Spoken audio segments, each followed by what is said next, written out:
What more could Canada do to honor its men and women in uniform? By giving them better benefits, better health care, better living, and looking after them when they come home, especially if they need health and mental care. Well, I think they need better support. There's a lot of news about them having not enough housing, not enough support for PTSD, so I think we need to look after people who fought for our country, both currently as well as in the past. I think when they're injured in war, I think they should get a lot better care. Mm-hmm. It seems to be lacking. I'm not positive, but sometimes it seems to be lacking in their, their aftercare. Aftercare, and not just physical, but like emotional and psychological support. I sometimes see things on the news where they're debating about these issues, and I think this is a non-issue. You should not even be debating about this. It's very, very important. Just having conversations like this, it's always important to just give respect where respect's due, and make light of the situation, or enlightenment would be essentially attention to, right? So just giving more gratitude and attention to many areas. And when we're talking Remembrance Day, that's a pretty serious topic and something that means a lot to myself and a lot of families. I think education for sure. I know some schools do a very good job at educating their kids and students, and usually the kids are coming home and educating their parents because they're learning a lot. I don't think schools do enough. There's some that, I remember when my kids were little and they were learning all that at school, they'd come home with art or they'd come home with stories, and they actually wanted to watch movies, like war movies and stuff like that. So I feel like their schools did a very good job, and they asked a lot of really good questions. I don't think all schools do what they should. So education for sure. Awesome. Appreciate them more, learn to appreciate them more and what they've done for us. The needs of our veterans in Canada as well as in other countries across the world have become much more complex.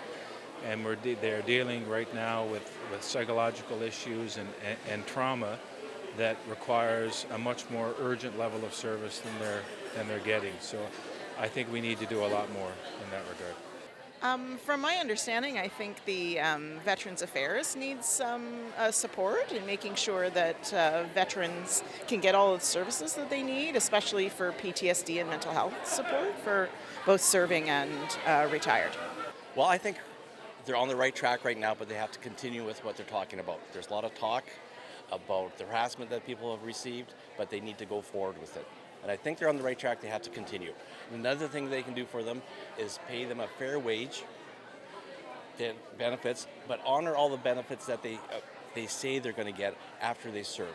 What more can be done? I think we need to remember and make sure that our kids and our grandkids and everyone remembers and doesn't forget, because even at my age, we're starting to forget what's actually happening.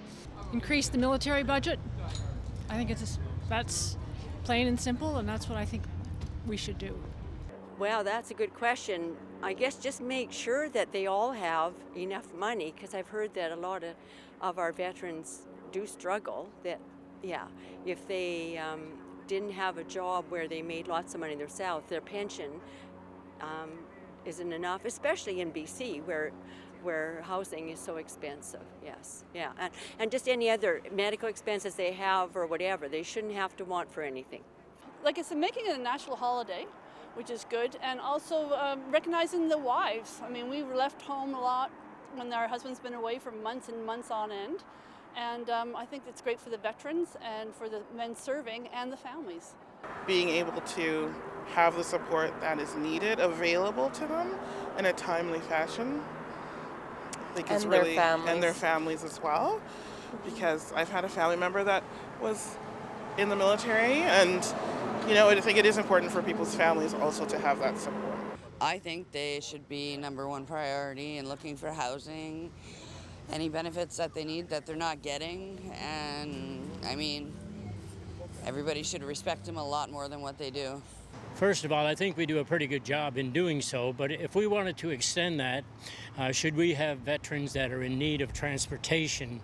Should we have veterans that are in need of support with other volunteers to help them through their days, getting them around, getting them shopping, just the simple things that make life a lot easier. And any other way that we can honor our veterans, volunteer when there are things to do for our veterans. It's an honorable thing to do. We're very fortunate to have veterans.